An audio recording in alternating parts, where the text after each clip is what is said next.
गीता में जैसे कह रहे हैं कि जो व्यक्ति निर्बीज हो जाता है, निर्वासना हो जाता है, निष्काम भाव से भगवान का भजन करता है तो उसकी मुक्ति हो जाती है। वो मुक्त होकर परमात्मा में मिल जाता है, आवागमन के चक्कर से छूट जाता है। ऐसे दादू जी महाराज कह रहे हैं, फल पाका बेली तजी छिटकाया मुकमाई, साई अपना कर लिया सो फिर उगे नाई।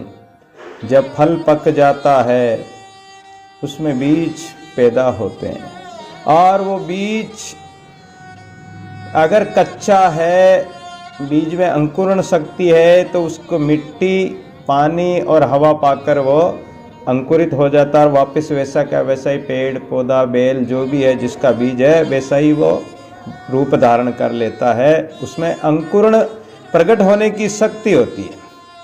लेकिन जो बीज फल पाका बेली तजी, फल पक जाता है तो बेली भी त्याग देती, छोड़ देती है। अर्थात जो अपने आप में परिपक्व हो जाता है, जो अपने आप को, अपने स्वरूप बोध, अपने आत्मा का बोध हो जाता है, ये संसार रूपी बेली अपने आप छूट जाती है।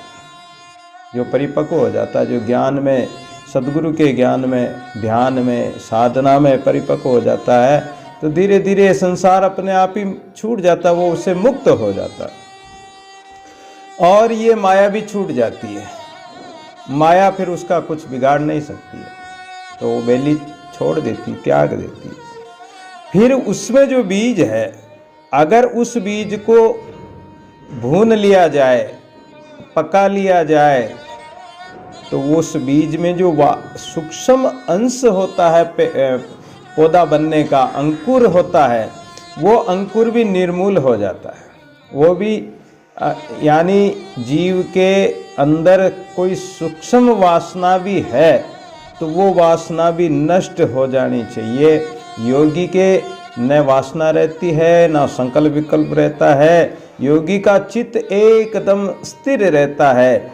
तो भगवान ने ये बात कही तो अर्जुन ने कहा कि महाराज आप कह रहे हैं कि ये मन जो है स्थिर रहना चाहिए, एकाग्रवर्ती रहना चाहिए, चित्त की स्थिति एक दशा एक रस रहनी चाहिए, लेकिन महाराज ये हमारा मन तो बड़ा चंचल है, प्रमत्त स्वभाव वाला है, बड़ा जिद्दी स्वभाव वाला है, ये मन तो पलक पलक में और हो जाता है, इसका पता ही नहीं पड़ता है महाराज, तो इस मन को कैसे रोकें। इस बात को भगवान ने कल कथा प्रसंग में अर्जुन को जो सुनाया, हम सब ने श्रवण किया। अब आगे के श्लोक में भगवान अर्जुन की जो भावना है, क्योंकि जो सतगुरुदेव होते हैं, महापुरुष होते हैं, ज्ञानी ध्यानी योगी, तो वो जिज्ञासु जन के भाव को पढ़ते हैं, जिज्ञासु जन के अधिकार को देखते हैं कि ये कैसा अधिकारी है, कैसा इसका भाव है, और उसी भावना के अनुसार वो उसको उपदेश देते हैं, उसको ज्ञान देते हैं, ताकि उसके बात समझ में आ जाए और वो उसको धारण कर ले। तो भगवान उसकी, अर्जुन की बात का अनुमोदन करते हुए और मन के रोकने का, निग्रह करने का उपाय बता रहे हैं। श्री भगवान उवाच, संशयं महाबाहो मनो दुर्निग्रहं चलम्, अभ्यासेन तु कौन्तेय वैराग्येण च गृह्यते। 35वें श्लोक में कह रहे हैं भगवान कि हे महाबाहो, अर्जुन को कह रहे हैं, ये मन बड़ा चंचल है, बिल्कुल सत्य बात है, और इसका निग्रह करना बड़ा कठिन है। ये तुम्हारा कहना बिल्कुल ठीक है, परंतु हे कुंती नंदन, अभ्यास और वैराग्य के द्वारा इस मन का निग्रह किया जा सकता है। असंभव नहीं बताया भगवान ने, कभी असंभव नहीं बताया कि नहीं होगा, किया जा सकता है। इसका मतलब ये हुआ कि शूरवीरता बताने में, अर्थात अभ्यास करते हुए कभी उकताना नहीं चाहिए। अर्थात महाबाहो कहने का और भगवान के संकेत का लक्ष्य क्या है, क्या संकेत है कि हे महाबाहो, अर्जुन को महाबाहो क्यों कहा कि तू बलवान है, तू शूरवीर है, तो फिर इस मन के सामने कायर कैसे हो रहा? तू संसार के कार्यों में तो शूरवीर बना रहता है और भगवान की भक्ति में, साधना में, संत सेवा में, भजन में तू कायर बन जाता है। तो महाबाहो, अरे जीव, अर्जुन क्या है? एक जीव आत्मा है और भगवान परम योगेश्वर परमात्मा है। तो वो जीव को समझा रहे हैं। अर्जुन और भगवान का तो एक निमित्त है, बाकी हम जीवों आत्मा को समझा रहे हैं, भगवान परमात्मा समझा रहे हैं, या सदगुरु रूप में समझा रहे हैं कि अरे जीव, तू परमात्मा का स्वरूप है, परमात्मा का अंश है। उसका अंश होते हुए तू अपने आप को संसार का कैसे मान रहा है तू? अरे तू सिंह के समान शेर शूरवीर है और तू अपने आप को कायर गिद्दड़ की तरह मान रहा है। तो इसलिए महाबाहो कह रहे हैं कि तू शूरवीर होकर और ऐसे छोटे मोटे भय से तू घबरा गया। अरे ये जो शत्रु है, काम क्रोध आदि विषय वासना है, इनको भी तू तलवार से मारकर भगा सकता है। धैर्यता पूर्वक इनका सामना कर, ये तुम्हारे सामने टिकेंगे नहीं, लेकिन थोड़ी धीरजता रखो, उकताओ मत।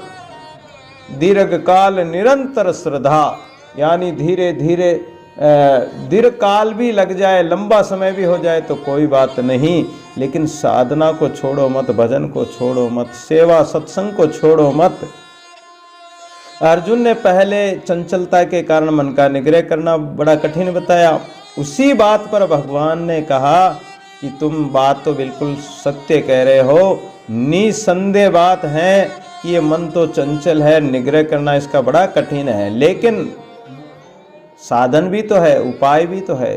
कोई लड़का अगर बिगड़ जाए तो उसको सुधारने के लिए कई उपाय होते हैं। उसको किसी अवलंबन में लगाकर, किसी काम में लगाकर उसको सुधार भी सकते हैं। इसी प्रकार ये हमारा जो चंचल मन है, इस मन को रोकने के लिए अभ्यास और वैराग्य की जरूरत है। अर्जुन की माता कुंती बहुत ज्ञान वाली थी, सत्संग करने वाली थी और भगवान कृष्ण को वो महान मानती थी कि कृष्ण भगवान ही जो है परमपिता परमात्मा है और हमारा सुख दुख में परमात्मा ही साथ देने वाले हैं। तो कुंती ने भगवान श्री कृष्ण से, जब भगवान कहने लगे कि माता, बुआ बुआ लगती थी, तो बोले भुआ तुम भी कुछ मांग लो। युधिष्ठिर ने भी मांगा, भीम ने भी मांगा, द्रौपदी ने भी मांगा, अर्जुन ने भी मांगा, सब ने कुछ न कुछ मांगा, लेकिन कुंती ने कुछ नहीं मांगा। तो भगवान बोले कि कुंती बुआ तुम भी तो कुछ मांग लो। कुंती ने कहा कि कन्हैया एक बात है, भागवत का प्रसंग है, विपद संतु न सस्वत तत्र तत्र जगत गुरो भवतो दर्शनम यत स्याद पुनर्भव दर्शनम। हे कन्हैया, मैं न तो तुम्हारी बुआ हूं, मैं एक जीव आत्मा हूं, और न तुम हमारे भतीजे हो। तुम जो नाटक कर रहे हो ना कन्हैया, मैं सब जानती हूं।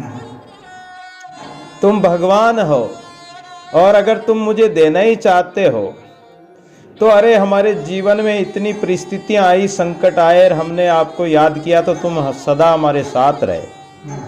और जब हमारे में हम सुख मान लेंगे, संसारिक वस्तुएं मांग लेंगे, तो तुम हमें छोड़कर चले जाओगे। इसलिए मैं आपसे केवल दुख मांगती हूँ। संसार में ऐसा कोई भगत नहीं हुआ होगा जिसने दुख मांगा हो, सभी सुख मांगते हैं।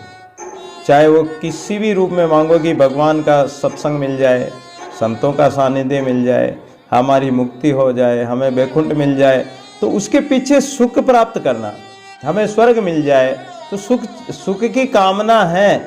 चाहे वो सुख भोग की सैकाम भावना नहीं है, लेकिन उसके पीछे लक्ष्य तो वही रहता है कि हम सदा आनंद में रहें, परमानंद में रहें, कभी दुख नहीं आए। लेकिन कुंती ऐसी माता हुई जिसने केवल दुख मांगा भगवान से और कुछ नहीं मांगा। ऐसा वरदान मांगने वाला संसार में कोई भी नहीं होगा। तो इसलिए भगवान कह रहे हैं कि हे कौन्तेय, यानी तुम अपनी माता कुंती को याद करो। अरे तुम्हारी माता कुंती विरक्त है, संसार में उनका माया मोह नहीं है, और वो अपना मन हटाकर मुझ में लगाया उसने। तो तुम भी इस माया मोह से ऊपर उठकर और अपने मन को मुझ में लगाकर केवल कर्म करो अर्जुन। तो मन को बार बार उस लक्ष्य पर लगाओ, और बार बार लक्ष्य पर लगाने का नाम है अभ्यास। अभ्यास द्वारा कहते हैं कि रसरी आवत पहान पर तो सिल पर पड़त निशान। बार बार जो रस्सी से पत्थर पर जो पानी निकालते हैं और उस पर वो निशान पड़ जाते हैं। करत करत अभ्यास के जड़मती हो तो सुजान। तो अभ्यास करने से तो मूर्ख व्यक्ति भी, अज्ञानी प्राणी भी ज्ञानवान हो सकता है, उसकी बुद्धि में भी सुधार हो सकता है। जहाँ पत्थर में निशान पड़ सकते तो क्या मनुष्य में के मन का परिवर्तन नहीं हो सकता, या मन नहीं बदल सकता? बदल सकता है। असंभव ऐसी कोई भी चीज नहीं है, केवल अभ्यास की जरूरत है। लगाओ इसको साधना में। अगर माला फेर रहे हो, माला में मन नहीं लग रहा तो स्वाध्याय करो। स्वाध्याय में मन नहीं लग रहा तो कोई तन की सेवा ही कर लो, झाड़ू बुआरी कर लो, कोई और सेवा कर लो, संतों की सेवा कर लो, भजन कर लो, कीर्तन में लग जाओ। कैसे इस मन को, इस मन रूपी छोटा सा जैसे बालक होता है, उसको मतलब रखने के लिए किसी उपाय से माता उसको शांत रखती है। कभी खिलाती है, कभी दूध पिलाती है, कभी उसको पानी पिलाती है, कभी हंसाती है, कभी झुलाती है। ऐसे इस मन को प्रेम से, प्यार से, और इस मन को साधना में लगाओ कि नहीं, तू इस साधना में लग, ऐसा कर, ऐसे रह, तो धीरे धीरे इस मन को अभ्यास हो जाएगा। और अभ्यास हो गया तो ये मन एक बार इसको आनंद आने लग जाए राम नाम सुमरण में। अच्छा, अभ्यास के भी दो भेद हैं। अपना जो लक्ष्य है, अपना जो उद्देश्य है, उसमें हमारी मनोवृत्ति को लगाए रखो। दूसरी वृत्ति आ जाए, अर्थात दूसरा कुछ भी कोई चिंतन आ जाए तो उसकी उपेक्षा कर दे, उससे उदासीन हो जाए। ये भी बहुत बड़ी बात है, मार्मिक बात है कि अगर हमारा लक्ष्य है कि हमें भगवान का भजन करना, साधना करनी, सुमरण करना है, और उसमें मन कुछ चंचल होकर उसमें और संकल्प हो जाए कि नहीं हमें तो ये काम करना, हमें वहाँ जाना, हमें तो ये करना, हम माला क्यों फेरें, हम ध्यान क्यों करें, हम सुमरण क्यों करें, तो इस जो नेगेटिव सोच आती है, नकारात्मक जो विचार आते हैं, इन नकारात्मक विचारों को छोड़ दो, त्याग दो कि नहीं, उधर जाना ही नहीं, वो काम हमें करना ही नहीं। अरे हमें तो परमात्मा ने भगवान का भजन करने के लिए भेजा है, तो हमें तो भजन ही करना है। तो जब मन को आप रोकोगे, बार बार रोकोगे अभ्यास द्वारा, तो ये मन जाएगा कहाँ? कहीं नहीं जाएगा। और जहाँ जहाँ मन चला जाए वहाँ वहाँ अपने लक्ष्य को, अपने इष्ट को देखो। दादू जी महाराज कहते हैं कि जहाँ राम तय राखूंगा, रहूं रे रव मन मारूंगा, जहाँ राम तय राखूंगा। अरे मन, तू जहाँ भी जाएगा मैं उस राम को देखूंगा, उस वस्तु में, व्यक्ति में, जगह में, और फिर तू कहाँ जाएगा? जब वो राम से ही तो भाग रहा दूर, और वहाँ भी राम ही मिलेगा, तो फिर छोड़कर कहाँ जाएगा? फिर वो हार थाक कर वापस अपने बाड़े में आ जाएगा, अपने अंदर आ जाएगा। इसलिए अपना इष्ट, अपना लक्ष्य राम नाम का है, तो वहाँ राम को देखो और उसको मत छोड़ो। जैसे साधक ध्यान करने के लिए बैठता है, तब पहले वो जैसे अनुलोम प्रतिलोम श्वास का अभ्यास करता है, श्वास को बाहर फेंकता है, श्वास को अंदर लेता है, और रेचक पूरक कुंभक इत्यादि प्राणायाम करता है। फिर वो धीरे धीरे चिंतन में बढ़ता है, परमात्मा का चिंतन करने लग जाता है। लेकिन चिंतन करते करते अब मन में अगर कोई बात आ जाए तो उसको देखे ही नहीं, उस तरफ ध्यान ही नहीं दे, क्योंकि भगवान के सिवाय मेरे मन में दूसरी बात आ ही नहीं सकती, और अगर आ भी गई तो उस तरफ ध्यान ही नहीं देना। और जो भी वस्तु व्यक्ति का अगर स्मरण होता है, संकल्प विकल्प होता है, तो उसमें राम का स्वरूप देखने लग जाओ। कि देखो, जैसे कोई आपने हरिद्वार देख लिया, काशी मथुरा देखी, या और कोई जगह देखी, खेत खलियान देखा, या गाय भैंस देखी, कुछ भी आपके मन में संकल्प हो रहा, तो उसमें ये अनुभव कर लो कि मेरा परमात्मा इस गाय में भी है, इस वृक्ष में भी है, इस नदी में भी है, इस जल में भी है।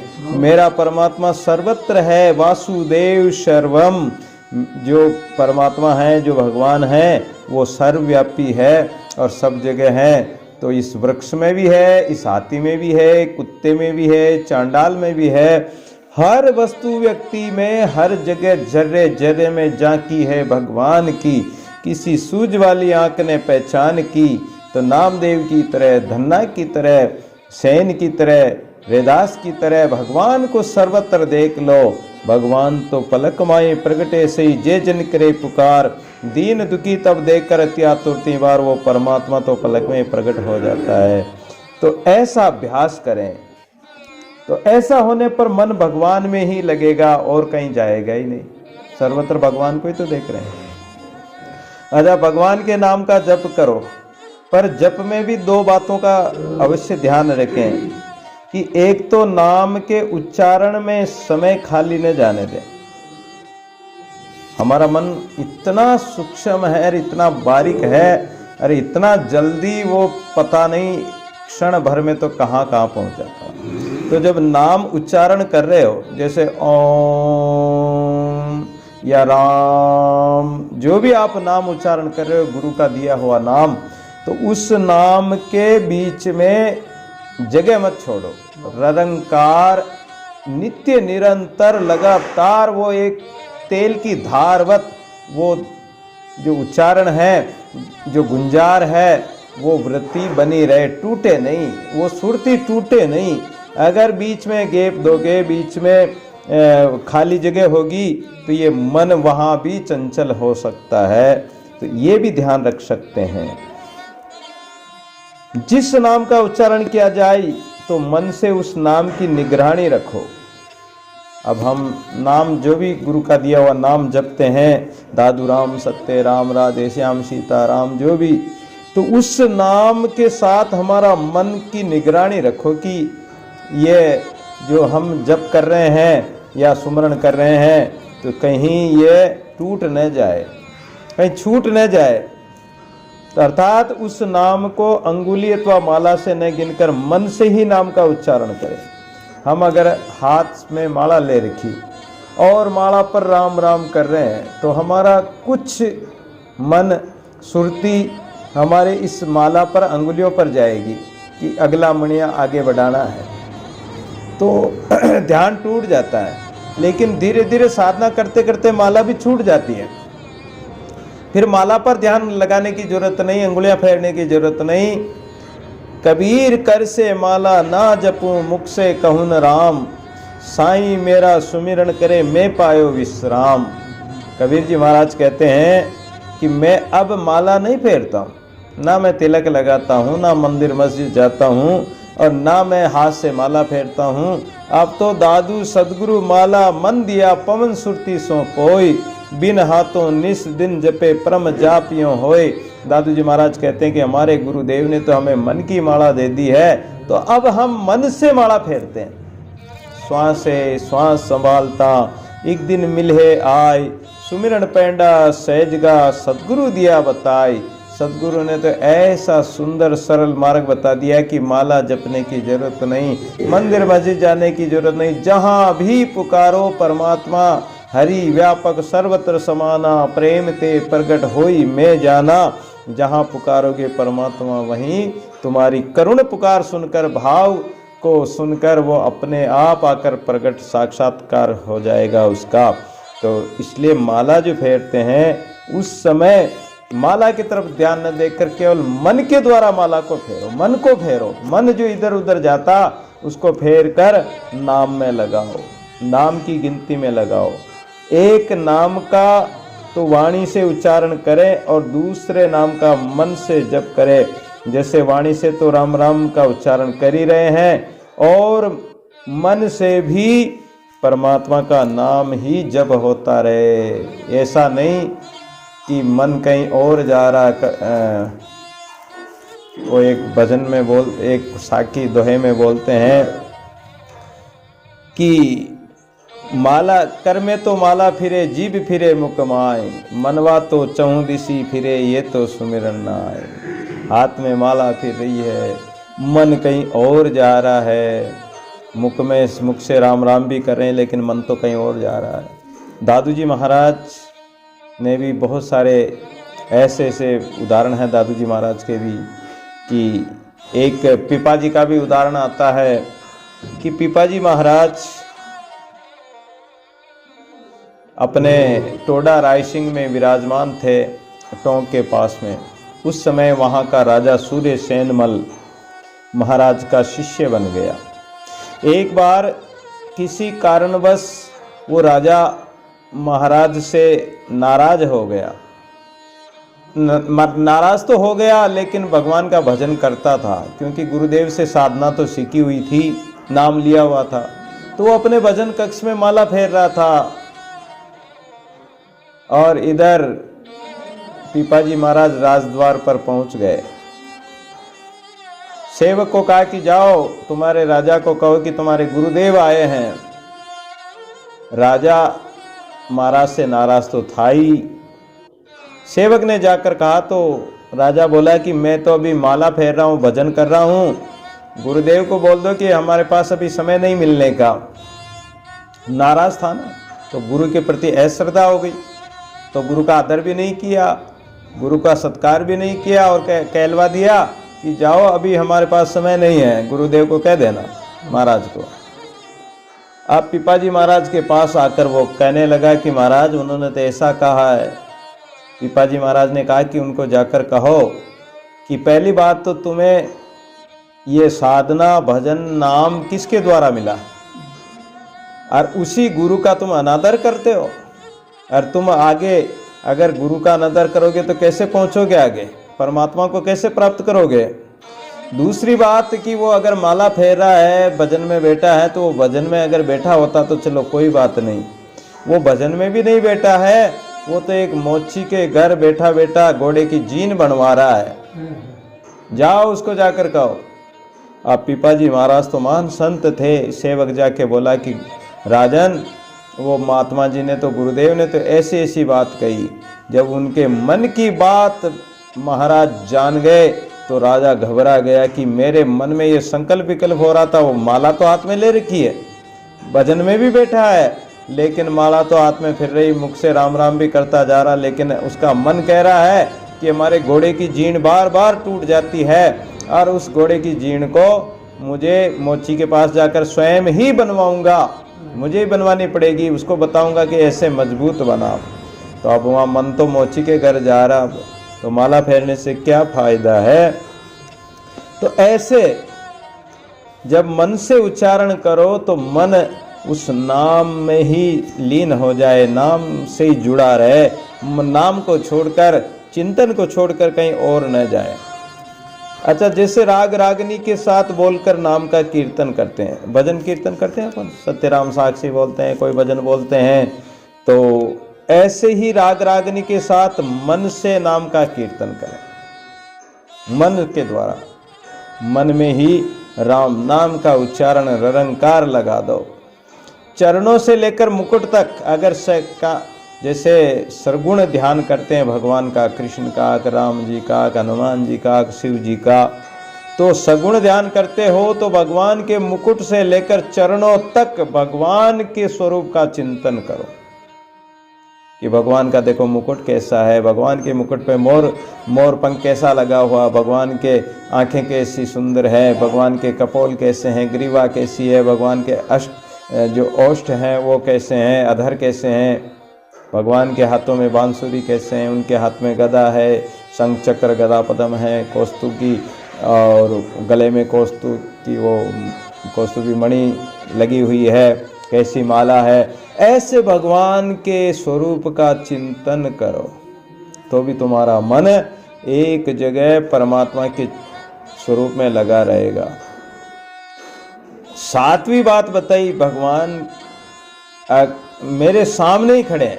देखो कितने विश्वास पूर्ण बात बताते जा रहे हैं कि भगवान मेरे सामने खड़े हैं। अगर ऐसा आप मानोगे, ऐसा विश्वास करोगे, बिन विश्वासी जीरा चंचल नाई ठोर, निश्चय निश्चल ना रहे कछु और की और। ऐसा पूर्ण दृढ़ विश्वास हो, एक तुम्हारे आश्रय दादू ये विश्वास, राम भरोसा तोरे नहीं करने की आस। बिन विश्वासी जीरा चंचल नाई ठोर, निश्चय निश्चल ना रहे कछु और की और। ऐसा विश्वास हो, एक भरोसो एक बल एक आस विश्वास। स्वाति बूंद रघुनाथ है चातक तुलसीदास। तुलसीदास जी महाराज कह रहे हैं कि हमें तो उस परमात्मा का एक भरोसा है, बड़ा भरोसा विश्वास है। दादू जी महाराज कहते हैं कि दादू मोई भरोसा मोटा, तारण तीरण सोई संग मेरे, कहाँ करे कलि खोटा। दो लागी दरिया ते न्यारी, दरिया मंजन जाई, मच्छ कच्छ रहे जल जेते, तिनको कालन खाई। जब सुवे पिंजर गर पाया, बाज रहा बनमाई, जिनका समृत राकण हारा, तिनको को डर नाई। सांचे झूठ न पूजे, जब सुआ पिंजर गर पाया, बाज रहा मनमाई, जिनका समृत राकण हारा, तिनको को डर नाई। सांचे झूठ न पूजे, कबू सत्य न लागे काई, दादू सांचा सहज समाना, फिर वे झूठ बिलाई। तो वहाँ अगर ऐसा पूर्ण भरोसा हो परमात्मा की, मेरे भगवान मेरे परमात्मा मेरे सामने खड़े हैं, अगर ऐसे भी चिंतन करोगे तो भगवान के दाहिने चरण की 5 अंगुलियों पर मन से ही 5 नाम लिख दो। एक भजन में आता ना कि मेरे रोम रोम में लिख दो राम, दादू राम, सीता राम, सत्य राम, बनवारी। उनके यानी अलग अलग अंगों के अनेक नाम रख दिए भगवान भक्तों ने। तो ऐसे भी भगवान की 5 अंगुलियों के नाम अलग अलग रख लो, उनके हाथों के अलग नाम रख लो, और अनेक नाम उसके स्वरूप का चिंतन करते हुए दादू सृजनहार के कहते नाम अनंत। चित आवे सो लीजिए साधु सुमरे संत। जब कहते हैं कि रुक्मणी भगवान को पत्र लिखती है, उस समय लिखती है कि मेरे सांवरिया तारा नाम 1000, कैसे लिखूं कुंकु पत्री। अरे मेरे सांवरिया के तो हजारों नाम है, मैं कैसे लिखूं। और वो अनेक नाम लेती है, गोवर्धन, गिरधारी, बनवारी, माधव, मुरली मनोहर, कृष्ण, अनेक नाम ले लेकर वो नाम लिखती है। कोई तो गायों का ग्वाल कहते हैं, कोई यशोदा का लाल कहते हैं, कोई नंद का लाल कहते हैं। तो ये ऐसी भावना हो, ऐसे अपने मन को उसमें लगा दो। तो इस प्रकार अगर हम भगवान के स्वरूप का चिंतन करें तो परमात्मा के नामों का भी चिंतन होता रहेगा और परमात्मा का भी नाम सुमरण होता रहेगा। मतलब ये हुआ कि भगवान के स्वरूप का चिंतन करने से भगवान का नाम भी चिंतन होता रहेगा और हमारा मन कहीं नहीं जाएगा। अब यहाँ देखिए बता रहे हैं कि चरणों की पिंडी का जो आरंभ है, उस पिंडी की संधि पर 2 नामों के कड़े बना दो। फिर पिंडी पर लंबाई में 3 नाम लिख दो। घुटने के नीचे और ऊपर एक एक नाम गोल कड़ा बना दो, गोलाकार नाम लिख दो। जंघा पर नाम लिख दो और कमर में भी 2 नामों की करधनी बना दो। इस प्रकार पूरे शरीर पर भगवान के नामों को आप उच्चारण करते जाओ और मन में ऐसा विचार करो। मुकुट के दाहिने आधे भाग पर 6 नाम लिख दो, नीचे के भाग पर 2 नामों का कड़ा लिख दो, लगा दो। ऊपर के भाग पर 2 नामों को लिख दो। तात्पर्य ये हो कि भगवान के मुकुट से लेकर चरणों तक प्रत्येक अंग में अनेक नाम उच्चारण हो जाएंगे। इससे भगवान की एक परिक्रमा हो जाती है और भगवान के संपूर्ण अंगों का चिंतन भी हो जाता है और 108 नामों की एक माला भी हो जाएगी। तो प्रतिदिन ऐसी कम से कम एक माला तो कर ही लो। अगर आप सगुण ध्यान करते हैं भगवान का तो ऐसी माला भी आप कर सकते हैं। इससे भी आपका नाम चिंतन होगा और मन भी कहीं नहीं जाएगा। इस तरह अभ्यास करने से अनेक रूप अनेक तरीके हैं करने के, तो ऐसे तरीके साधक अपना सकता है। तो अभ्यास की सहायता के लिए वैराग्य की भी जरूरत है। कारण है कि संसार के भोगों से राग जितना हटेगा, दादू विषय विकार सो जब लग मन राता, तब लग चित्त न आवी त्रिभुवन पतिदाता। हमारा मन यदि संसार के भोगों में विषय वासनाओं में अगर थोड़ी सी भी राग है, आसक्ति है या उन वस्तु का मोह है, व्यक्ति का मोह है, तो हमारा मन वहां से हटेगा नहीं तो भगवान का चिंतन नहीं होगा, मन लगेगा ही नहीं परमात्मा में। और अगर जितना राग हटता जाएगा, आसक्ति रहित होते जाओगे, संसार का राग सर्वथा निर्मूल हो जाएगा और चिंतन नहीं होगा, तो कभी कभी पुराने संस्कार भी प्रकट हो जाते हैं। साधना करने वाले के अंतर में जो सूक्ष्म वासनाएं छिपी हुई है वो भी प्रकट हो जाती है। लेकिन साधक उनकी उपेक्षा करके, उनको महत्व न देकर, ना उसे राग करता है ना उसे द्वेष करता है। जैसे हमारे घर में कोई व्यक्ति रहने लग जाए, 2 दिन 10 दिन, महीना 6 महीने, साल 10 साल रह जाए, और उस व्यक्ति को अगर हम घर से निकालें तो वो कुछ न कुछ उपद्रव जरूर करेगा, निकलेगा नहीं, सहज में नहीं निकलेगा। लेकिन निकालने वाले को उसकी हर चीज को सहन करनी पड़ेगी। वो गाली भी देगा तो सुन लो, वो कुछ भी चीज उठा के पटके तोड़े फोड़े ले जाए तो ले जाने दो, क्योंकि कैसे कैसे उसको निकालना। अगर उसके साथ आप लड़ भिड़ गए तो फिर तो वो बात ही दूसरी हो गई। इसलिए उस हमारे अंदर इस काया रूपी कमरे में न जाने कितने समय से वासनाएं छिपी हुई है, रह रही है, तो वो कैसे निकलेगी सहज में? वो निकल नहीं सकती, निकलना नहीं चाहती है। जब निकलना नहीं चाहती तो उसको निकालेंगे जबरदस्ती तो वो कुछ न कुछ उपद्रव जरूर करेगी। लेकिन उसके साथ ना तो राग करे ना द्वेष करे।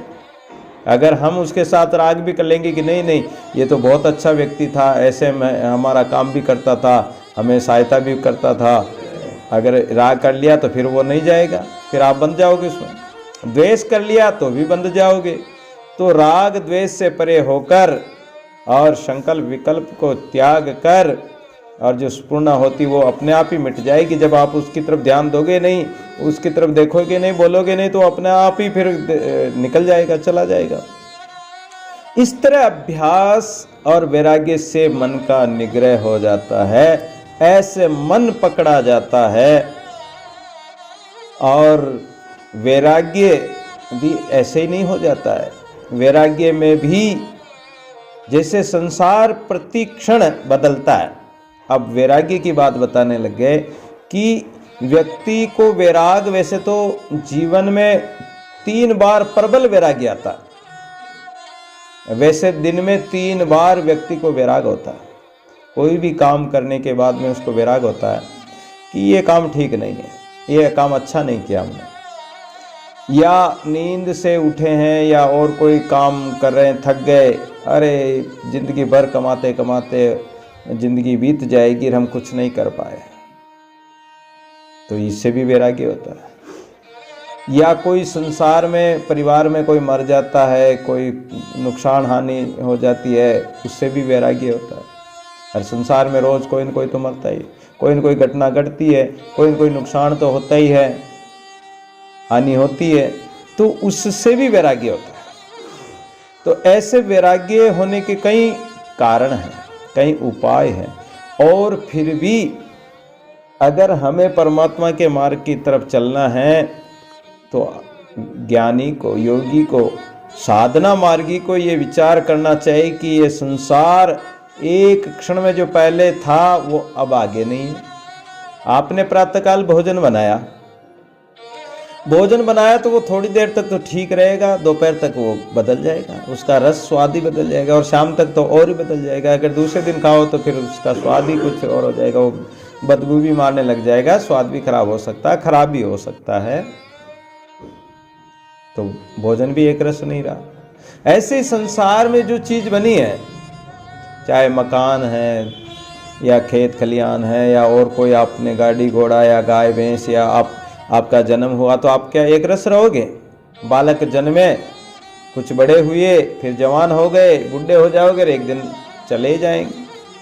ऐसे ही संसार की वस्तुएं हैं, ना चंद्रमा रहेगा, ना सूर्य रहेगा, ना धरती आकाश रहेगा। जाएगो रे हम जानी, जीरा जाएगो रे हम जानी, धरती जाएगी अंबर जाएगो, चांद सूरज अगवानी, आग भी जाएगी, अग्नि भी जाएगी, तो चंद्रमा सूर्य भी जाएंगे, तो ये धरती आकाश ये सब जाने वाले, कोई अमर नहीं रहने वाला। तो ये सब प्रतिक्षण बदलने वाले हैं, और जो प्रतिक्षण बदलता है वो मिथ्या है, झूठा है, नाशवान है, जड़ है।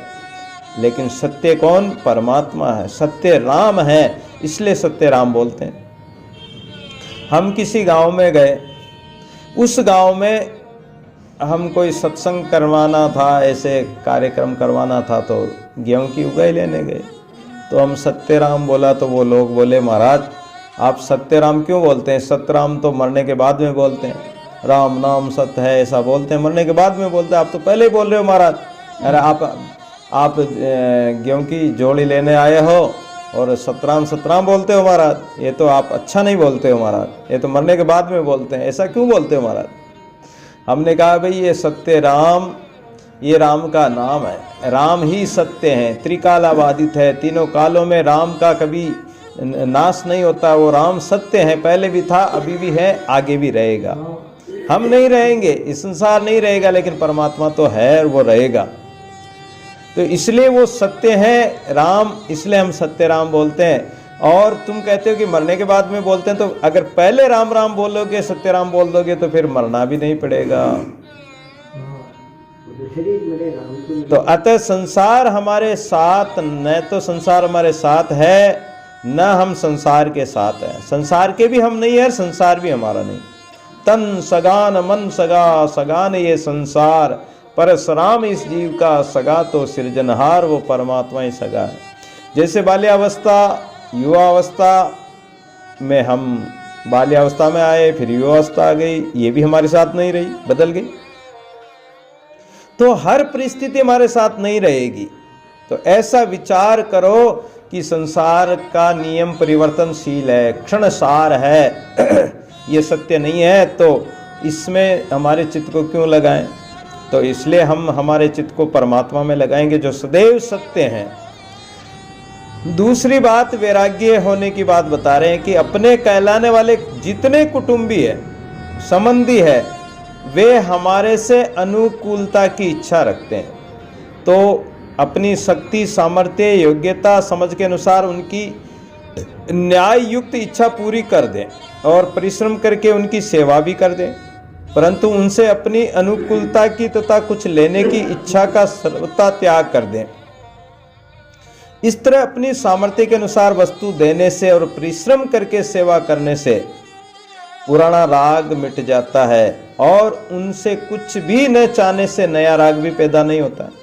इससे स्वाभाविक संसार से वैराग्य हो जाता है।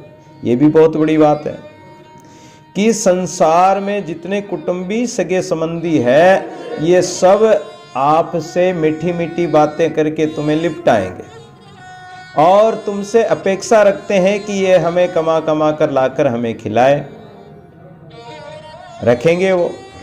तो आप उनकी इच्छाओं को पूर्ति तो कर सकते हो, लेकिन आप उनसे, संसार से ये इच्छा कामना मत करो कि ये हमें कमा कर देंगे। जैसे माता पिता विचार करते हैं कि ये हमारी संतान है, इसको बढ़िया पढ़ाओ, इसको बढ़िया संस्कार दो, इसको नौकरी लगा दो और ये बुढ़ापे में हमारी सेवा करेगा। ये कामना लेकर माता पिता उनकी सेवा करते हैं। और जब उसका पुत्र बड़ा हो जाता, शादी हो जाती और उसके बाल बच्चे हो जाते, और वो माता पिता को कुछ पूछता ही नहीं, तो वो माँ बाप बड़े रोते हैं। कि अरे देखो हमने कितना कमाया, कितना खिलाया, कैसे कैसे पढ़ाया, सब कुछ इसकी रक्षा की, सब कुछ किया, और आज ये हमें पूछता ही नहीं है। तो वो बहुत रोते हैं। और अगर वो ही कामना नहीं करते, कोई कामना नहीं रखते कि ये हमारा कर्तव्य था, हमने पूरा कर दिया, अब इनका फर्ज है, वो चाहे करे तो करे, नहीं करे तो नहीं करे, अरे करने वाला तो परमात्मा है, परमात्मा का भरोसा रखो, उसका विश्वास रखो, तो वो दुखी नहीं होगा। दुनी दुखी हम देखता साधुन सदा आनंद। तो दुनिया तो ऐसे दुखी रहती, कोई तन दुखी, कोई मन दुखी, कोई धन बिन रहत उदास, थोड़े थोड़े सब दुखी, सुखी तो राम के दास। तो ऐसे राम के भरोसे हो जाओ, संसार से वैराग्य हटा कर लो कि संसार में हमारा कोई नहीं है, ना तो तू किसी का है, ना तेरा कोई है, हम किसी के है भी नहीं, हमारा भी कोई नहीं है। ऐसा अगर वो भाव कर ले, ऐसी दृढ़ता निश्चयता धारण कर ले, तो आप वैसे ही मुक्त हो जाओगे। तो फिर तुम्हारी आसक्ति संसार में होगी नहीं, संसार से मोह भी नहीं होगा, और तुम सहज में ही वैराग्यवान बन जाओगे। और संसार से एक बार वैराग्य हो गया तो फिर संसार में तुम नहीं मिलोगे, तुम्हारी आसक्ति फिर नहीं होगी। तीसरी बात बता रहे हैं कि जितने भी दोष, पाप, दुख पैदा होते हैं, वे सभी हम संसार के विषय, वस्तु, व्यक्ति में राग करते हैं, उसमें आसक्ति करते हैं, उसमें मोह करते हैं, तब होता है। दुख कब होगा कि जैसे तुम्हारा परिवार का कोई सदस्य दुखी हो गया, उसको कोई कष्ट आ गया, मर गया, तो तुम रोओगे, दुखी होंगे कि ऐसा था वैसा था, कमा कर लाता था, रोओगे। गाय भैंस मर जाए तो भी रोओगे, दुख होगा। कोई गाड़ी घोड़ा नुकसान हो जाए तो रोओगे, कोई फसल में नुकसान हो जाएगी तो दुख होगा। शरीर में कोई, शरीर को अपना माना है तो शरीर में कोई दुख रोग आ गया तो रोओगे, दुखी होंगे। तो दुख किस कारण से हुआ कि अपना माना जब, और जब अपना नहीं मानोगे तो कोई दुख नहीं होगा। एक बार एक कोई सेठ था जिसका लड़का विदेश में कमाने गया। अब वो कमाने गया तो उसको साल भर बीत गया, आया नहीं। विदेश में पहले कोई साधन तो थे नहीं, कोई टेलीफोन थे नहीं, कोई ऐसे साधन थे नहीं। कहीं विदेश में कमाने गया तो कोई 1-2 दिन में, 10 दिन में, महीने में तो आ नहीं सकता, साल 2 साल में आता है। तो ऐसे वो सेठ का लड़का कमाने गया तो उसको साल भर बीत गया, 2 साल बीत गए। सेठ ने सोचा कि हमारा बेटा आया नहीं, उसको फुर्सत नहीं मिली होगी, चलो अपन ही चलते हैं, अपन ही मिल के आएंगे। सेठ उधर से निकल गया घर से, और सेठ का लड़का सोचा कि हमें भी 2 साल हो गए, माता पिता से मिले नहीं, परिवार से मिले नहीं, चलो हमें भी याद आ रही, चलो वो भी निकल गया। रात्रि में किसी एक नगर में आकर एक धर्मशाला में ठहरे तो एक कमरे में तो सेठ है, एक कमरे में लड़का है। अब पता नहीं कि लड़का, भाई सेठ को पता नहीं कि दूसरे कमरे में मेरा लड़का है, लड़के को पता नहीं दूसरे कमरे में मेरे पिताजी हैं। अब सेठ को और लड़के को कोई पता नहीं। अब रात्रि में लड़के के पेट में दर्द हुआ तो वो चिल्लाता है, अरे मुझे बचाओ रे, अरे मेरी कोई दवा दारू करो, अरे मेरी रक्षा करो, कोई वैद्य को बुलाओ, अरे मैं मर जाऊंगा। तो रात भर कराता रहा, चिल्लाता रहा। सेठ कहता है, अरे ये कौन ऐसा यात्री है जो न तो सोता ना सोने देता, परेशान कर दिया, पूरी रात भर नींद नहीं निकालने दी, ये मर भी जाए तो अच्छा। सेठ अपने लड़के के लिए कह रहा, उसको पता ही नहीं, क्योंकि उस लड़के को वो अपना मान ही नहीं रहा, अपना नहीं मान रहा, तो उसको दुख नहीं हो रहा। उसको दुख इस बात का हो रहा है कि उसकी नींद में खलल हो रहा। अब वो वास्तव में उसका पेट इतना भयंकर दर्द हुआ कि वो सेठ का लड़का मर गया। प्रातःकाल जो धर्मशाला वालों ने देखा तो वो मर गया। उसको बाहर निकाला, लोगों से कहा कि भाई इसको पहचानो, ये कौन है, कहाँ का है, कैसे है, कहाँ से आया। अब लोग देखने लगे, लेकिन कौन किसको पता है कहाँ का था। अब वो सेठ भी बाहर निकला तो सेठ ने उस लड़के को मरे हुए को देखा तो अरे ये तो मेरा बेटा है।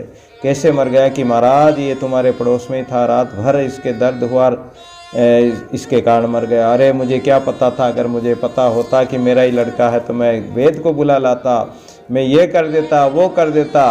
अब सेठ दुखी होकर रोने लगा। तो उसने अपना माना तो दुख हुआ, जब अपना नहीं माना तो कोई दुख नहीं था उसको। तो इसलिए अपना संसार को मानते हैं, संसार से हमारा राग है, संसार से मोह है, तो उसके बिछुड़ने से, वियोग होने से हमें दुख होगा। और संसार में हम कर्म करेंगे तो वहाँ स्वार्थ भावना आ जाएगी, दोष भी लगेगा, पाप भी लगेगा। हम कर्म विक्रम करेंगे और पाप कर्म करेंगे तो पाप भी लगेगा। तो इस कारण से संसार में राग पैदा होता है। एक कोई सेठ था, ऐसे ही वो सेठ के फैक्ट्री कारखाने चलते थे। उस सेठ के लड़के ने एक फैक्ट्री का सौदा कर दिया और जिससे सौदा किया उसने चेक भी दे दिया। अब चेक दे दिया, इधर उस फैक्ट्री में उसी दिन आग लग गई। फैक्ट्री में आग लग गई तो वो जिसको बेचा वो भी रो रहा था बेचारा कि अरे मेरी तो फैक्ट्री आज ही आग लग गई। चेक भी दे दिया। इधर सेठ का लड़का आकर बोला, पिताजी पिताजी हमारी फैक्ट्री में आग लग गई। सेठ को पता नहीं था, सेठ रोने लग गया, हाय मेरी फैक्ट्री में आग लग गई, मेरे नुकसान हो गया। तो सेठ का लड़का बोला, पिताजी रोते क्यों हो, फैक्ट्री को तो हमने बेच दी। आंसू पोंछ लिए, सेठ ने आंसू पोंछ लिए और हंसने लग गया कि अरे बेटा तू तो बहुत समझदार है, तूने बहुत अच्छा किया और अपनी फैक्ट्री को बेच दिया, जो बहुत अच्छा रहा। अब आग लगी तो उनका नुकसान वो जाने, अपना क्या, अपना नुकसान थोड़ी हुआ। तो सेठ ने आंसू पोंछ लिए। सेठ का लड़का बोला, पिताजी अभी तो पैसे नहीं आए हैं। अब पैसे नहीं आने का नाम सुनते ही सेठ फिर रोने लग गया, अरे पैसे नहीं आए, आग लग गई तो अब थोड़ी देगा वो पैसे, आग ही लगी तो अब कहाँ से देगा वो। फिर रोने लग गया। तो ये जहाँ संसार में अपनापन माना है, जहाँ आसक्ति है, राग है, द्वेष है, तो वहाँ दोष भी लगेगा, पाप भी लगेगा, दुख भी पैदा होगा। और जितना सुख शांति चाहते हैं तो त्यागा शांति अनंतरम, इस संसार से राग रहित हो जाओ, इस संसार के मोह ममता का त्याग कर दो। ऐसा विचार अगर किया जाए तो वैराग हो जाएगा संसार से, संसार में मोह रहेगा ही नहीं और तुम्हें किसी प्रकार का दुख होगा ही नहीं। दुख है चाह का, चाह मिटी चिंता गई मनवा बेपरवाह, जिसको कछु न चाहिए वह शहंशाहों का शहंशाह है, वो बादशाहों का बादशाह है। और अगर आपके कोई चाह लगी हुई, इच्छा लगी हुई है, कामना लगी हुई है, तो उसके पीछे, कामना के पीछे दुख दर्द तो आएगा ही आएगा। क्योंकि संसार में जवानी के पीछे बुढ़ापा लगा हुआ है, रोग भोग के पीछे रोग लगा हुआ है। तो ये रोग, ये अशांति, ये आसक्ति कब मिटेगी कि इसका त्याग कर दो। इतनी सुंदर सुंदर बातें भगवान ने और संतों ने बताई है। इस मन को उस परमात्मा के चिंतन में लगाना है, राग आसक्ति का परित्याग करके, और धीरे धीरे सहजे सहजे सहजे सब कुछ होएगा। जे कुछ रचिया राम, काहे को कल्पे मेरे दुखी होत बेकाम। सहजे सहजे इस मन को रोको, इस मन को लगाओ, एक मना लागा रहे, अंत मिलेगा सोई दादू जाके, मन बसे ताको दर्शन होई। धीरे धीरे धीरे धीरे रे मना धीरे सब कुछ होई, माली सिंचे सोगड़ा ऋतु आए फल होई। तो धीरे धीरे अभ्यास से और वैराग्य के द्वारा इस मन का निग्रह हो सकता है। इस जीव के लिए ये कोई, इस मन के लिए ऐसी कोई असंभव बात नहीं है, क्योंकि मन मिलावे राम को और मन करावे पतित। ये मन ही अगर सूरवीरता आ जाए मन में, तो ये मन ही सूरवीर बनकर बड़े बड़े काम क्रोध आदि स्त्रों को मार भगाता है, और कायरता आ जाए तो ये गीदड़ बन जाता है और इसका पतन हो जाता है। तो मन ही परमात्मा में मिलाने वाला है और मन ही पतित कराने वाला है। तो इस मन को निग्रह करके परमात्मा में लगाओ, चिंतन में लगाओ, तो चिंताएं अपने आप मिट जाएगी। और इस प्रकार भगवान के सुंदर उपदेश को अर्जुन को जो सुनाया भगवान ने, वो हम सब ने श्रवण किया है। भगवान उस समय महाभारत में सुनाया था, आज भी परमात्मा अभी कह के आए कि परमात्मा को अपने सामने ही समझो। भगवान कहीं गए नहीं है, भगवान कहीं जाते भी नहीं है, भगवान कहीं से आते भी नहीं है, ना कहीं जाना है ना कहीं से आना है। भगवान तो सर्वत्र सर्वव्यापी है और उसको केवल पुकारने की आवश्यकता है, भाव से याद करने की आवश्यकता है। अगर याद करोगे तो वो दया कर देगा। आप उनके दास बन जाओगे तो सदा तुम्हारे साथ रहेगा और तुम्हारी रक्षा करेगा। तो सेवक की रक्षा करे, सेवक के प्रतिपाल, सेवक की बाहर चढ़े दादू दीन दयाल। रे मन गोविंद गाय रे गाय, जन्म बिरथा जाय रे जाय। रे मन गो